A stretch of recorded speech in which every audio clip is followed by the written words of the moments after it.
কবি সুকুমার রায়ের জীবনের হিসাব। বৃদ্ধে বোঝাই বাবু মশাই চড়ি শখের বটে। মাঝিরে কম বলতে পারিস সূর্যি কেন ওঠে? চাঁদটা কেন বাড়ে কমে? জোয়ার কেন আসে? বৃদ্ধ মাঝি অবাক হয়ে ফেল ফেলিয়ে হাসে। বাবু বলে, সারা জনম মরলি রে তুই খাটি, জ্ঞান বিনা তোর জীবনটা যে চারি আনাই মাটি। খানিক বাদে কহেন বাবু, বল তো দেখি ভেবে, নদীর ধারা কেমনে আসে পাহাড় হতে নেমে? বল তো কেন লবণ পড়া সাগর ভরা পানি? মাঝি সে কয়, আরে মশাই অত কি আর জানি। বাবু বলেন, এই বয়সেও জানিস নেও তা কি?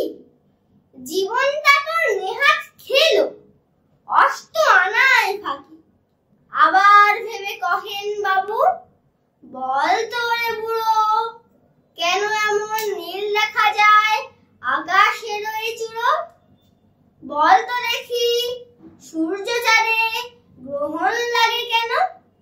বৃদ্ধ বলে, মশাই আমায় কেন লজ্জা দেছেন হেন?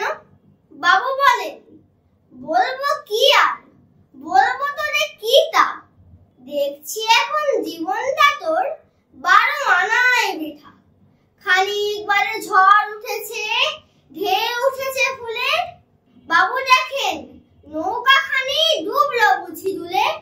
মাঝিরে কন, এ কি আপদ ওরে ও ভাই মাঝি, ডুবলো নাকি নৌকা এবার, মরবো নাকি আজি? মাঝি শুধু, সাঁতার জানো? মাথা নাড়েন বাবু। মূর্খ মাঝি বলে, মশাই এখন কেন কাবু? বাঁচলে শেষে আমার কথা